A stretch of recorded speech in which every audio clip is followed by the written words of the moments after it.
is a nickname given to the stadium long after its use.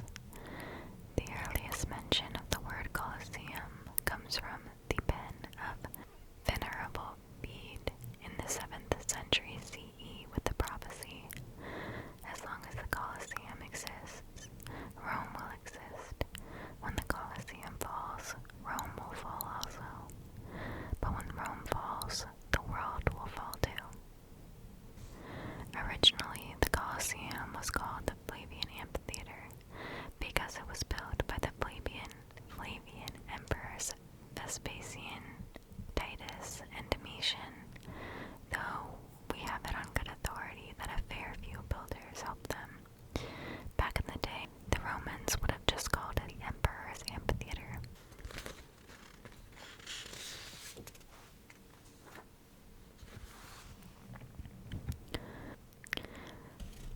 Rome dominated Europe for over 700 years, not to mention areas of North Africa and Asia as well. By the end of the Roman Empire, it amounted to just over 2 million miles, and it stretched all the way from Syria over to Scotland. The Emperor Hadrian tried to conquer Scotland but failed. It was extremely cold, and the native people terrified the Romans with all their guerrilla tactics. Subsequently,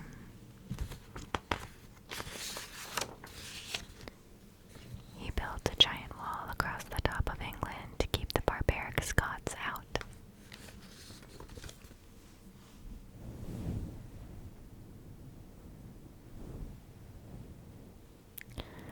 Rome's birthday is the 21st of April, 753 BC, first mentioned by Varro in the 1st century BC.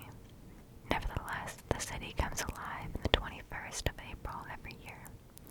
People flock to the historical center in honor of Roman tradition and celebrate Rome's birthday to pay homage to their ancient ancestors. The Cloaca Maxima is the first complex sewer system in the world, which was located in Rome. The origins of the Cloaca Maxima go all the way back to the 6th century. However, it wasn't very complex in the beginning. It was an outdoor ditch which helped drain the Forum when there were floods. Over time, it was rebuilt and scaled up until it absorbed sewage from most of the ancient city. Not two residential houses, though, for things like the Emperor's Palace, bathhouses, and public lavatories.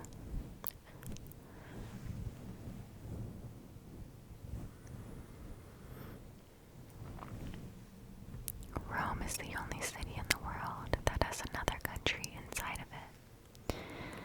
Nestled in the west bank of the River Tiber, Vatican City is the world's smallest independent state, covering an area of just 44 hectares.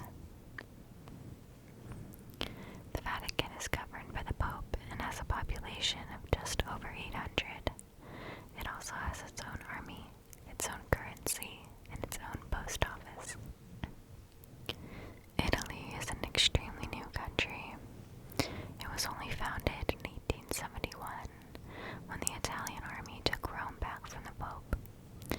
Italy's first king was Vittorio Emanuele II.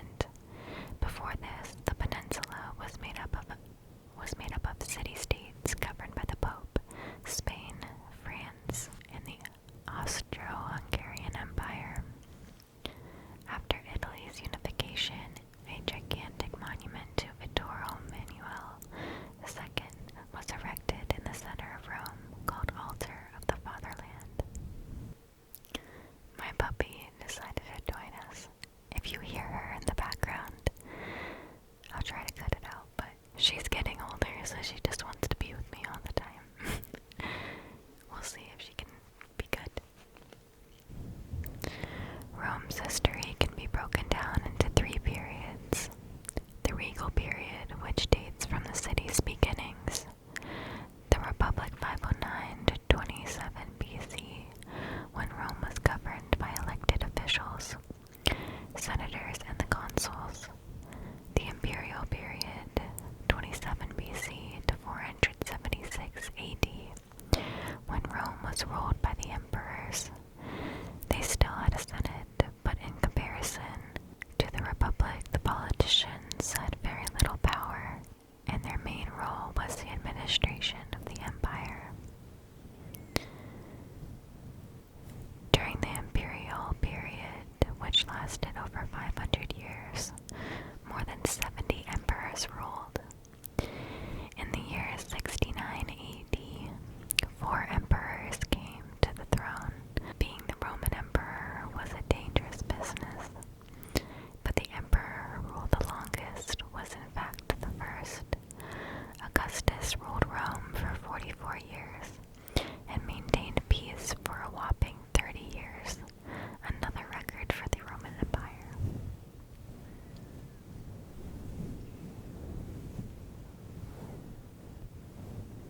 Rome had the first legal system, known as the 12 Tables. These were first written down in the 5th century BC. By the 3rd century BC, there were many written laws.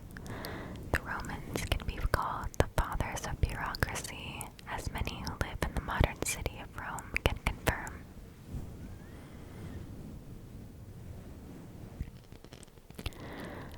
The Romans loved victory, as anyone who has been to Rome knows from the triumphal arches.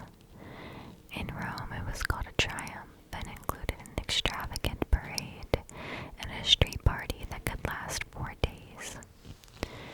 In the beginning, triumphs were given to generals and later exclusively to victorious emperors.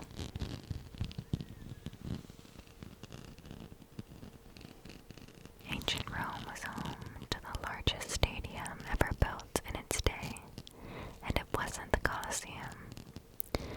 The Romans were obsessed with entertainment, and the most popular was the chariot racing. The Circus Maximus was the chariot racing track in Rome, dating back to the 6th century BC. Far larger than the Colosseum and open to a wider section of the population, including women. By the 2nd century AD, it is estimated that the Circus Maximus could hold to 250,000 people on race day, and that's a quarter of the population of Rome in one place at one time.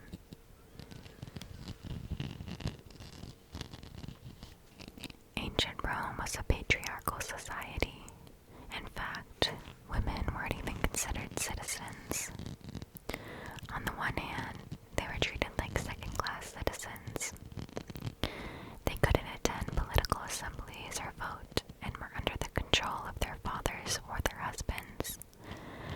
On the other hand, thanks to Roman law, women were in some ways more emancipated than in some cultures today.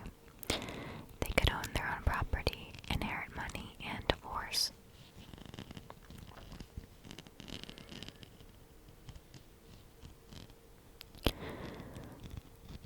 Rome was the first society to have a free grain allowance for its citizens, and not just for the poor. To be eligible for the grain dole, you had to be a Roman citizen. Records tell us that as many as 200,000 citizens benefited from this. Feeding the city of Rome would become a major problem for the empire, with countries like Sicily, Sardinia, Spain, and Egypt dedicated to growing grain for the city of Rome.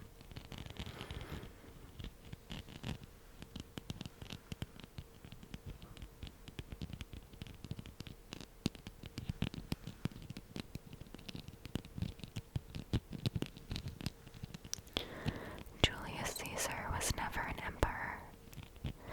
He was a powerful general who would eventually rule as a dictator, emergency leader in times of war.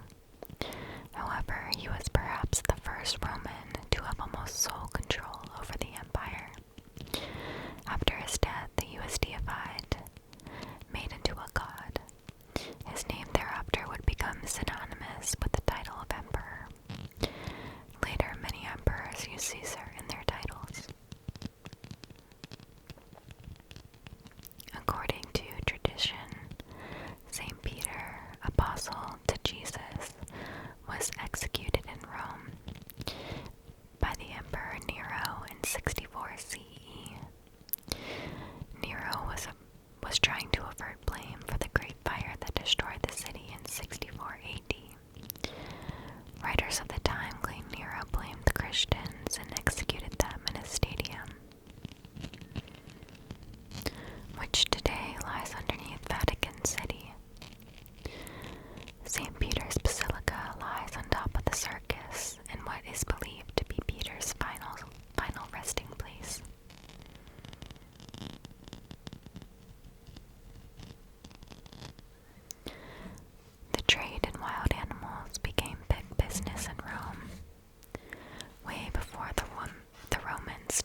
Rome still supplies water for free to the public.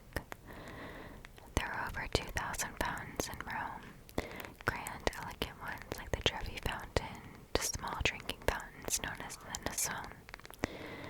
The Nasone, or Big Nose, are drinking fountains with a pipe that resembles a big nose, and they are dotted around the city.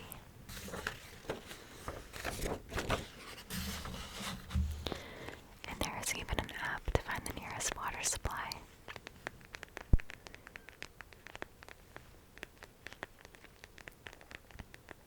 The Romans were the cleanest civilization in their day. Everyone else had lice. Early on, the Romans realized keeping yourself clean relates to good health. They are the inventors of the modern spa, sana per aquam, health through water, and took their baths seriously. In ancient times, most people used public toilets and baths because they couldn't afford plumbing at home. The baths were accessible to all members of society, and huge complexes were built with luxurious facilities.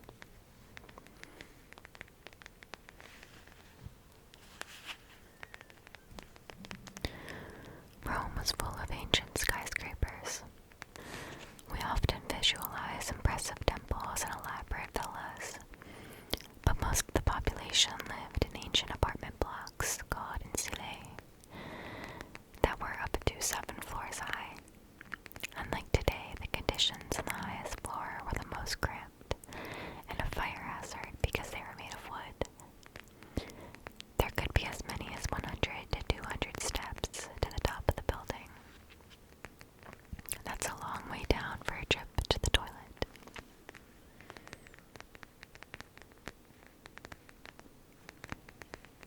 We still use Roman numbers today.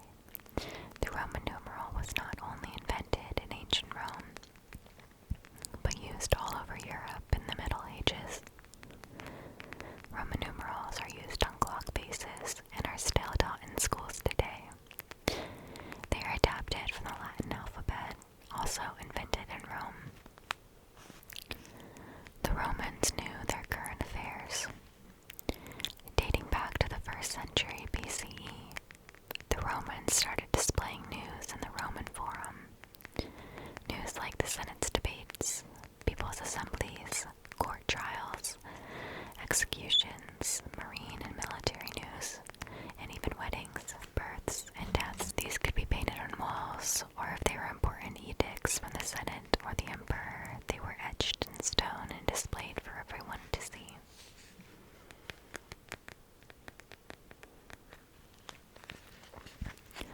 The Romans had hundreds of gods.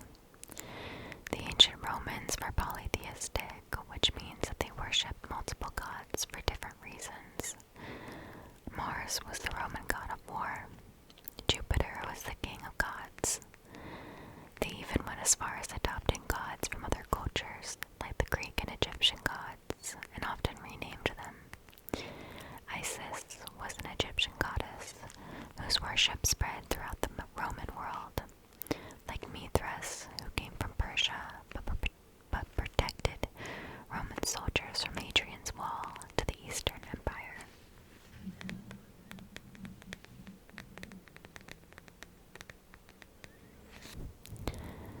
The Romans died from bad air.